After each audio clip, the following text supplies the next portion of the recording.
Hi there. My name is Jeremy J. Seitz, and I'm with the Never Give Up Foundation in Corp. Today, I would like to talk to you about marriage and how important marriage is. And when you do get married, don't just get married because of kids, or don't get married because you feel you have to. When you get married and you make that commitment and vow to God and Jesus Christ, you got to be very careful, because when you make that vow is forever. Like it says in your wedding vows. No matter, what has happened in the past should remain in the past. And when you marry somebody, you always go further and, keep going further and further with that person and live with that person. And once again, if you have kids, don't get married because you have kids. Because if you guys can't get together or you can't be together, then you shouldn't get married just for the kids. Because keep in mind, when you get married and you have kids, then the kids are the most important thing to you. Kids are number one. Jesus Christ is first, your kids are second, and then yourself. A lot of people out there don't realize when they get married, they think it's just a piece of paper. But it's not. When you sign that piece of paper, it means that you married that person under God's eyes. And when you said your vows, them vows are very important. When one of your loved ones is sick, you got to be there for them. When they're going through tough times, you got to help them. It's vice versa. When you help each other in a 50-50 relationship, everything should be put right down the middle. Share the responsibilities of the child. Don't let one parent take on more responsibility than the other. And then if you have that urge, if you're married and you have that urge to go out and commit adultery, talk to your husband or spouse or wife about your urges. Honesty is the best thing in a relationship. When you're honest to that person, you tell them why you feel that way. It could be lots of reasons why they feel that way. And then maybe if you guys talk about it and go to counseling, you can resolve the issue before it even happens. Remember, adultery is in your commandments. Even though the courts don't find it anymore like it's important, Jesus does. Adultery is a big thing to Jesus. Because when you married that person because you love that person. You don't just marry that person because you wanted to marry that person. Now, if you are married and you're going through difficult times, and you might even going through a divorce or a separation, keep in mind, you got to remember, if you have kids involved, don't trash each other. Don't talk each other down. Never talk each other down, and do not use the children for your battle. Keep your children out of it. If you're separated and going through that divorce, sit your children down and tell them why that you can't be together. Then you two sit down at the table and agree on a solution that best fits the kids' needs. That's the most important thing you got to remember. Keep your kids important above all. Now, if you were somebody else and you're dating somebody else, then you got to keep in mind, you have kids with that other person if you're going to divorce that person. There's got to be a reason why you're divorcing that person. You just probably couldn't get along. You guys didn't agree on one another, or, it could be lots of reasons. There's got to be a way.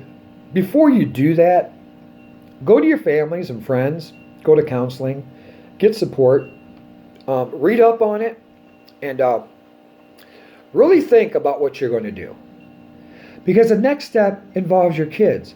And you got to keep in mind, when you involve your kids, there's going to be a lot. They're going to really, really, really, really be mad at you guys. because they don't want to see mom and dad apart. That's what it usually is. And once again, if you're dating the other person, keep that other person out when you're trying to discuss kids about your kids. Yes, if that other person's going to be involved in their life, then that person's going to be involved in their life. When it makes decisions to the kids, it's up to you, your spouse, wife, or husband to make the decisions. That is your child. And the other person in that, other person that you're dating should respect that. If they respect that, then they will understand that. I'm not saying if you're married to get a divorce or separate if you can't get along. There's ways around it. Go to your local church, talk to somebody, talk to your local pastors, read the word, talk to God, pray on it. Pray on it every day, fast. Give up something that you really enjoy to do, like going outside, walking around the corner, or going to your local club, or playing video games. Fast for about 3 days, and keep praying on them 3 days. When you give up something for Jesus, He listens. Remember, a simple sacrifice that you make is nothing compared to what Jesus Christ had to do. He gave up His life for all of us. He gave up His life for all of us. And you got to really keep in mind, when you're doing the fasting and pray, you got to really mean it. Get on your hands and knees in your personal spot and pray to Jesus and let Him know that you really need help. Now, if you have tried everything and every support group or whatever, and you still don't get along, then you're going to have to get a divorce. But while going through the divorce, respect one another.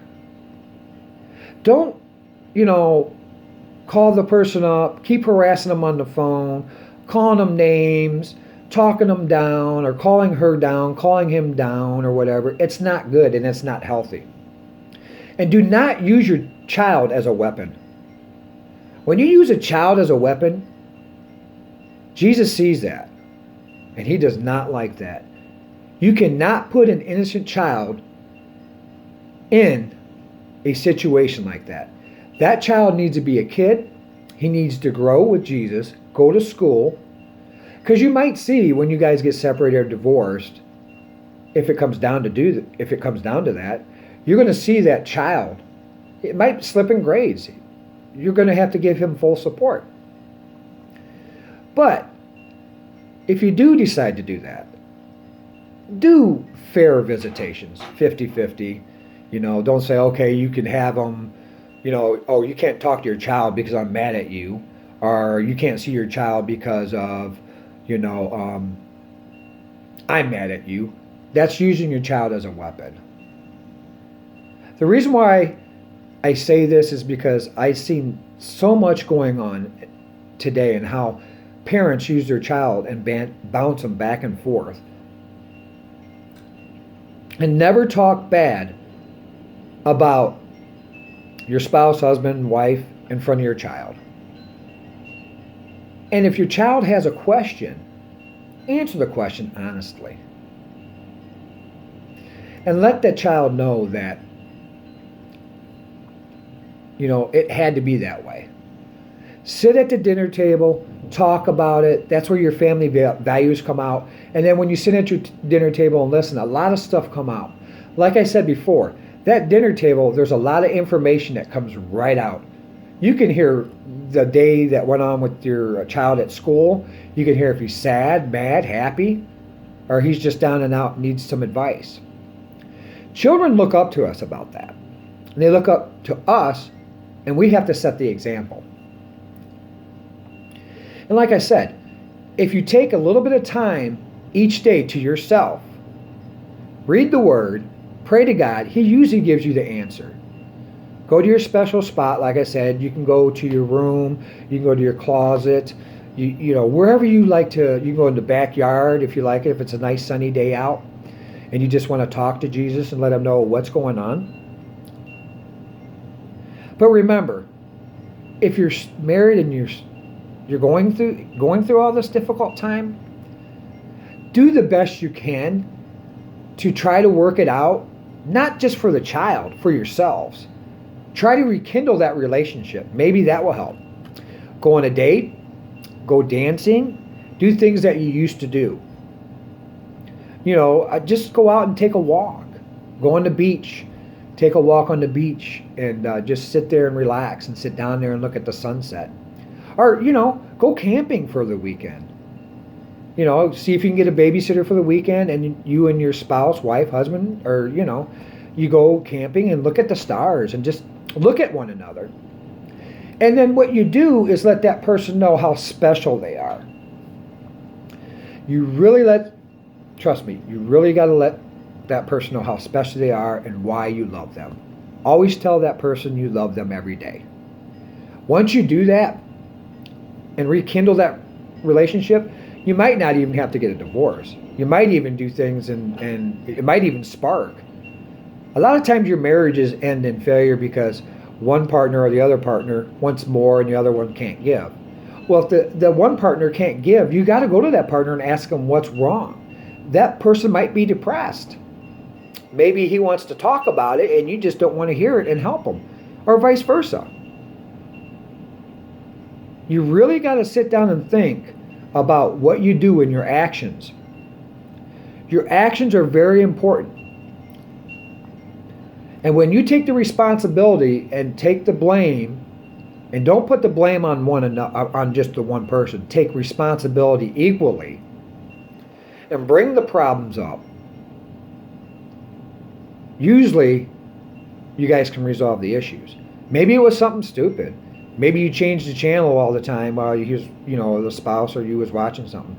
Maybe you don't. I hate to say this, a lot of your men out there don't. Maybe you put the toilet seat up and forgot to put it down. A lot of women get angry about that. Trust me, they do. Now on the woman's part, maybe they dyed their hair and left dye all over the sink.